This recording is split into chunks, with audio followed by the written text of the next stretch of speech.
Hi, everybody. Hey, what? We're trying to record. Oh, I didn't know we were doing it for real. Yes. You get out of here.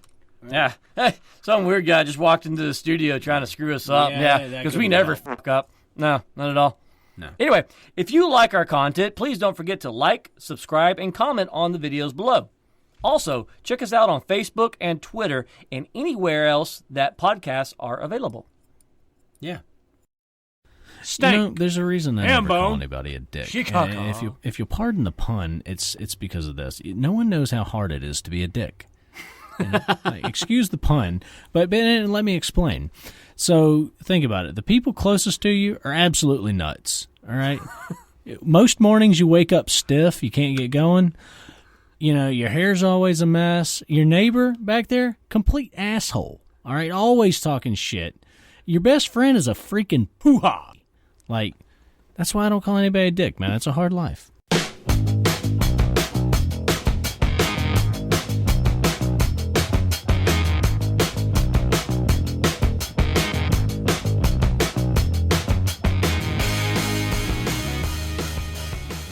Would you stop? No, I'm having too much fun fucking around. You've had too much to drink. I've had enough. I keep hitting the cap every time.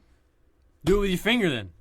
Do it with your finger. Come on, finger fillet right now. On my finger, knife goes chop, chop, chop. You do it. No. All right, then. I don't trust myself. Yeah, look at that. Nothing. Don't fuck with me. A new level of assholery. You've got alcoholism, because, I mean, that's a thing that Assholism? That sounds assholism. Like is it a religion? It could be. I mean, you got the flying spaghetti monster. Dude, if they can get 501c freaking qualified, we could too. Assholism. Yeah. So, yeah, we're assholists. The Church of the Raving Dickhead. We're assholists. Yeah. Yeah. Do you have a minute to talk about assholes? What has the asshole done for you lately? Yeah. But luckily, be careful who you ask that question to. What do you mean? What assholes have done for you lately? I know they're always talking shit, but... Well, they're always talking shit, but, you know, whenever you're taking the temperature and check to see the meat's just right. Oh, Christ. Who the fuck uses rectal thermometers for anything but fun these days anyway? Like, that's not even legitimate anymore. I'm not talking about the real rectal thermometer. I don't even know why people even make those anymore. Gotta check see the meat's just right. Ham banana, no! Gotta take that temperature. God, that was hilarious. Fucking Aqua Teen. If they only knew, like all the shit that we were influenced by. Aqua Teen, Jackass. So many. Dude, so many. Our adolescence was thoroughly fucked up. Like, it was. It really was. Like, if we really sit back and look at it objectively, that's probably half the reason we're such dicks today. Probably. Let's take a minute and think on that. So we've being philosophical here? No. Okay, no, we're being I was dicks. hoping not because no, not at all. You came to the wrong show. We are not philosophical people. If you hear us talk about philosophy, then it's probably about dick philosophy. Probably the finer points of being a dick. Well, I mean, if you heard the intro about why I don't call anybody a dick, you'll understand. Did we use that one yet? No, we haven't. Okay, we're going to use it on this one. Okay, great. Yeah. So back to the stuff that we grew up on. I know we've mentioned this briefly on other shows. On the show, the cartoons that we watched and what it grew up with, things like that. But here's what really... Loser! I finished before you, dickhole. So here's when it really took off. So you had the years of Jackass, and then, of course, the Jackass movie, then Viva La Bam. Yeah. Oh, dude, that Wild Boys. Wild Boys. So those were the things that really influenced us growing up. Sadly. And but seriously, think about it. Who at that time did not want to be like the guys on Jackass? Or Viva La Bam. Every fucking group of friends out there, especially in high school and middle school, thought they were all the same, you know. It was fucking, they were hitting each other in the balls and stuff like that. You know, I would like to see if there was a study done to see if birth rates dropped after the fucking introduction to Jackass. Just due to all the nut shots that happened there. So everyone listening to this show, God help you, for one.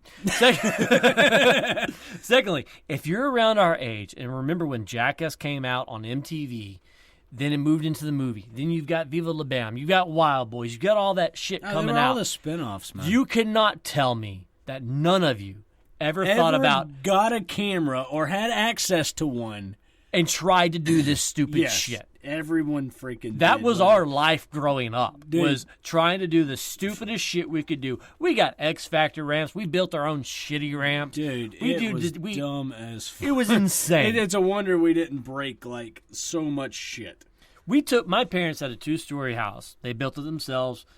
Say what you want. I don't care. Anyway. What the fuck does that matter? Well, I was always ridiculed for like, oh, your parents got a 2-story house. You must be a rich kid. You know I'm not rich. Did a French person give you shit one time in your life? Yeah. Your parents have a 2-story house. You have done nothing with your life. You're giving everything. I'm sorry you met French dicks growing up. Yeah, they're eating cheese and shit. Yeah, eating cheese and drinking wine like a bunch of fuckers. For all you French people, if you don't do that, I apologize. Duck is good. Poutine, all that shit. No, that's Poutine's Canadian. That's Canadian. Same diff. So I got real cute. If you ever go to Quebec, they speak fucking French. Okay, fine. I give it to you. So, growing up as a kid, they ridiculed me for having a 2-story house. Hey, you rich motherfucker. Is that a better voice? We've established what Jacques said to you. Oh, sure, but I was doing a different voice, so Pierre won't get offended. So, you have dishonored me. Anyway, me and Stumpy here took, I know everyone remembers this, the little red wagon. It was a solid metal frame wagon. Yeah, this was the Red Ryder wagon. Radio Flyer. Right. No, yeah, Radio Flyer. That's what it was. So they still have those today, but they're made different. They're made with plastic and wood. They're not solid metal like we used to have. No, they were. They were legit like freaking solid steel tubs with wheels, man. Absolutely. And we would pull them behind bicycles. We would The story I was rode the 4-wheeler back then, we'd have done it behind that. Oh, absolutely. The story I was getting at was we took it off my parents' second-story roof. Oh, dude, yeah, that was bad news. Mom and Dad, if you're listening to this, yeah, we did that. Yeah, you weren't home for this, and thank God, nobody broke anything, so it's fine. It's fine. The body imprint that was left in the ground, yeah, that was me. Don't worry about it. I'm fine. That was your ass. So we took it off the second-story roof, straight down. And no launching out. It was like it was really vaguely reminiscent of the Looney Tunes. You know, it does not look like the movies. It looks more like Wile E. Coyote and bullshit. Drop straight down. Like the only thing you didn't have time to do was hold up a little sign that said "help" or something, or a tiny umbrella, in an effort to stop you from just imprinting your ass into the ground. So all those movies, bullshit. Total bullshit. Yeah, Wile E. Coyote, most realistic thing we ever watched. No shit. And everyone watched Bugs Bunny and that shit. Moving on. Let the past be the past. Don't bring this up to me anymore. That was the one that says they never came home to one of us like broken or bleeding or anything like that. No, they never did. That was the. I'm sure that was a legitimate fear they had though. Every time they left and you were over, yeah, absolutely. But we never broke anything or came up bloody when they came home. We did okay. Now, we did hurt ourselves a few times doing stupid stunts. Jumping the GoPed and stuff, or maybe you jammed up your knee real bad. That wasn't pleasant. I hurt my knee pretty bad on that one. You tried to jump the ditch on the GoPed. Yeah, we had a little off-road GoPed. What was it, like a 50cc? Something like that. I don't think it was 50cc. It was probably more than it should have been. Probably, yeah. It was made for off-road, so it's got the big tires. It's got good speed. I had good speed, and we're trying to jump my parents' drainage ditch. And that didn't end well. No. I almost made it to the other side, but it landed flat, like on both wheels. On an angled surface. You just jammed everything at once. Yeah, so my front knee, since I was standing with my right foot forward, landed, and man, did that hurt so bad.